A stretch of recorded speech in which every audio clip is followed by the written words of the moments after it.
Halo, assalamualaikum. Kembali lagi di channel Ummu Abdurrahman.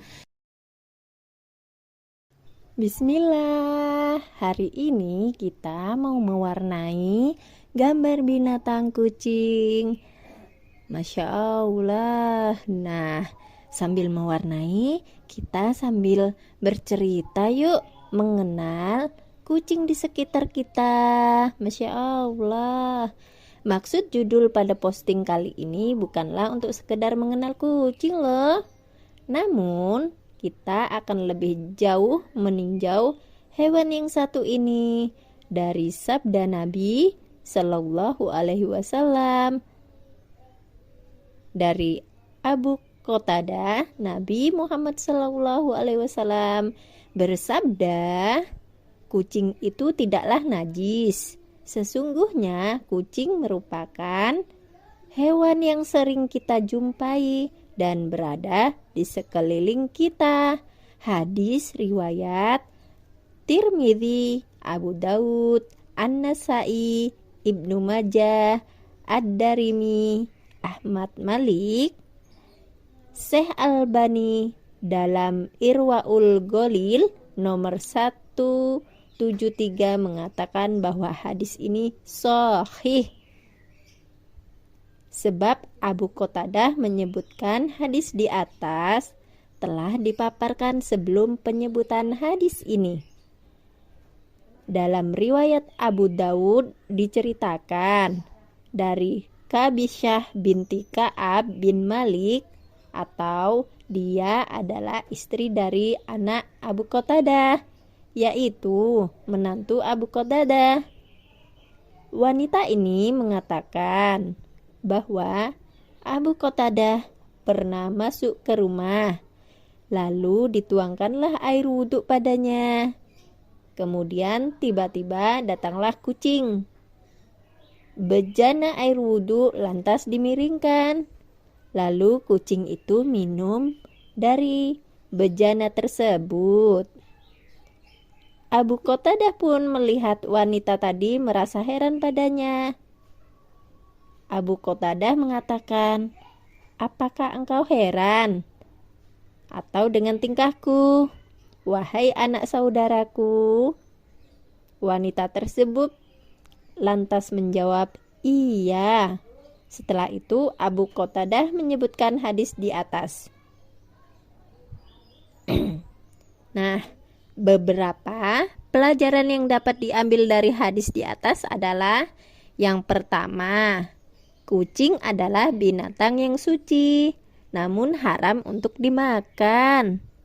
Ada suatu kaidah, segala hewan yang haram dimakan termasuk hewan yang najis.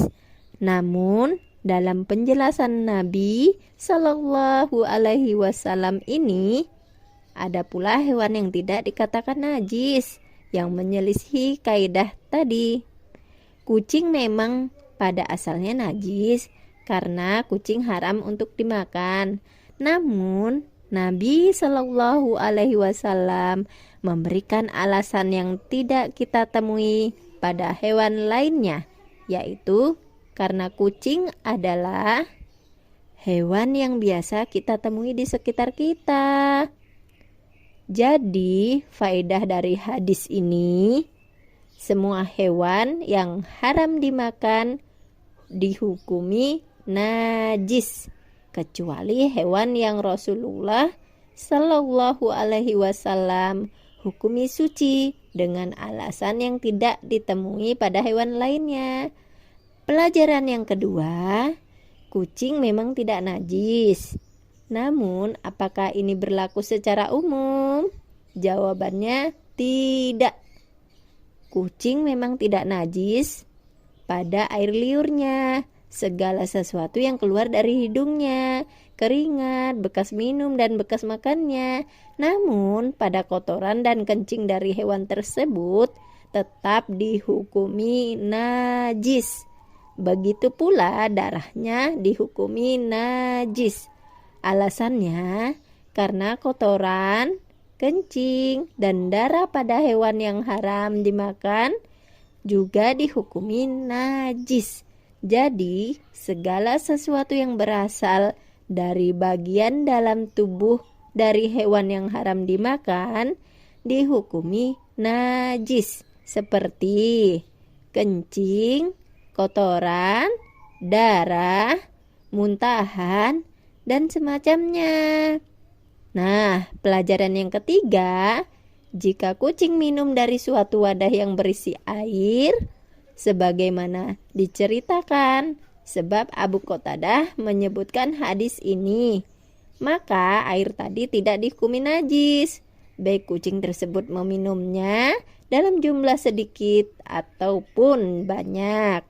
Alasannya, karena air yang ada di bejana Abu Qatadah tadi hanya sedikit yang digunakan untuk berwudu. Lanjut, pelajaran yang keempat. Tidak ada beda apakah kucing tersebut memakan sesuatu yang najis atau semacam bangkai dalam jumlah yang banyak atau sedikit. Kenapa?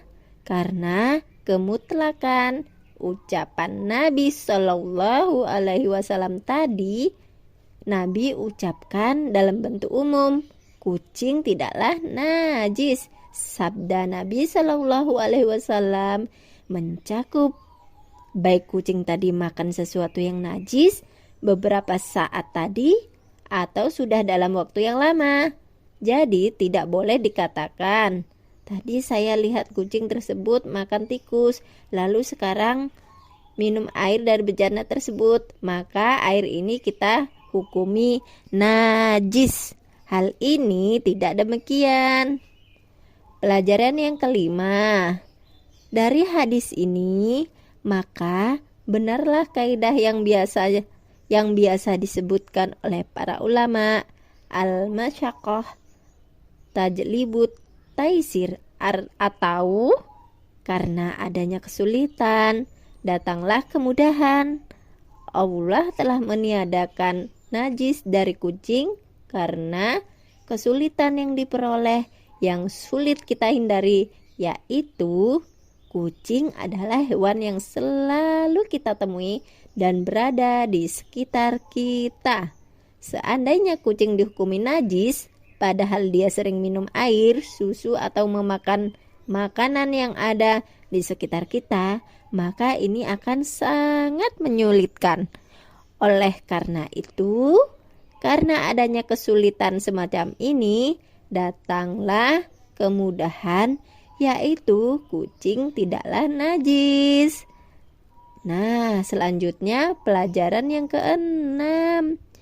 Najis yang sulit dihindari dimaafkan jika kita terkena najis tersebut. Sebagaimana pendapat sebagian ulama yang menilai darah itu najis, atau padahal menurut pendapat yang lebih kuat, darah tidaklah najis. Mereka mengatakan, darah yang jumlahnya sedikit selain keluar dari kemaluan dan dubur dimaafkan. Nah, pelajaran yang ketujuh, tikus juga termasuk hewan yang suci, namun haram dimakan. Alasannya sama dengan kucing, karena tikus adalah hewan yang sering kita jumpai dan berada di sekitar kita. Masya Allah.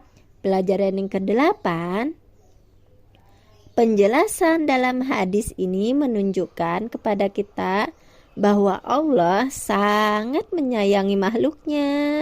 Di saat kita mendapat kesulitan dan sulit dihindari, Allah akhirnya memberi keringanan kepada kita. Bisa dikatakan demikian karena sabda Nabi Shallallahu Alaihi Wasallam dalam hadis ini, kucing ini tidaklah najis. Sesungguhnya kucing merupakan hewan yang sering kita jumpai dan berada di sekeliling kita. Jadi, syariat Islam dibangun di atas rahmat, kemudahan, dan penuh toleran. Kaidah ini dapat pula kita telusuri pada firman Allah Subhanahu wa taala. Allah menghendaki kemudahan bagimu dan tidak menghendaki kesukaran bagimu. Quran Surat Al-Baqarah ayat 185. Lanjut, dia sekali-kali tidak menjadikan untukmu dalam agama suatu kesempitan. Quran Surat Al-Hajj ayat 78. Nabi Sallallahu Alaihi Wasallam juga bersabda, sesungguhnya agama itu mudah. Tidak ada seorang pun yang membebani dirinya di luar kemampuannya, kecuali dia akan dikalahkan. Hadis riwayat Bukhari nomor 39. Beliau Nabi Shallallahu Alaihi Wasallam juga menasihati para sahabat yang ingin menghardik Arab Badui. Sesungguhnya kalian diutus untuk mendatangkan kemudahan. Kalian bukanlah diutus untuk mendatangkan kesulitan.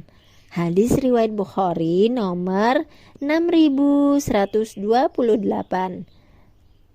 Selanjutnya, Nabi Shallallahu Alaihi Wasallam juga bersabda, berilah kemudahan, janganlah membuat sulit, berilah kabar gembira, janganlah membuat orang lari. Hadis riwayat Bukhari nomor 69.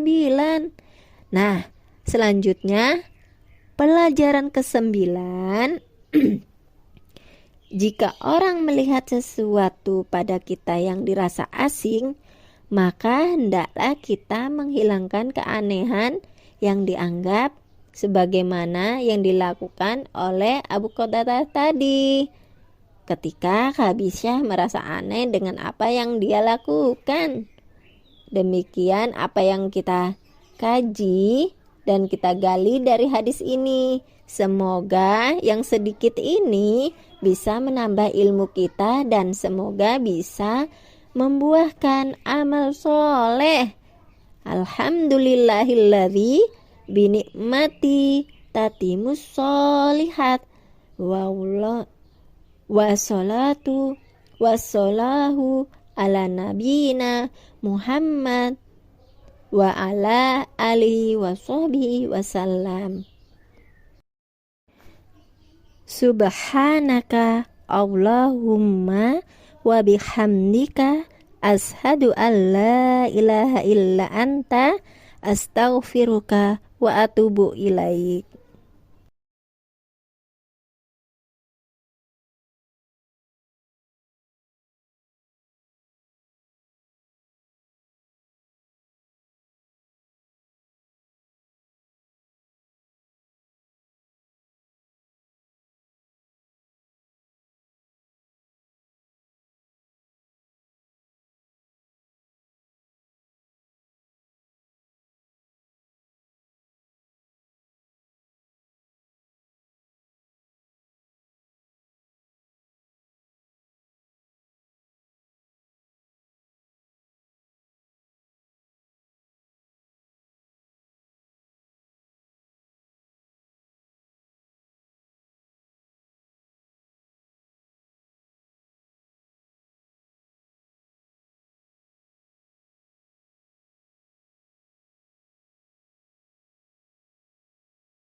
Nah, inilah hasil karya kita hari ini. Masya Allah. Sampai di sini dulu ya. Terima kasih. Wassalamualaikum warahmatullahi wabarakatuh.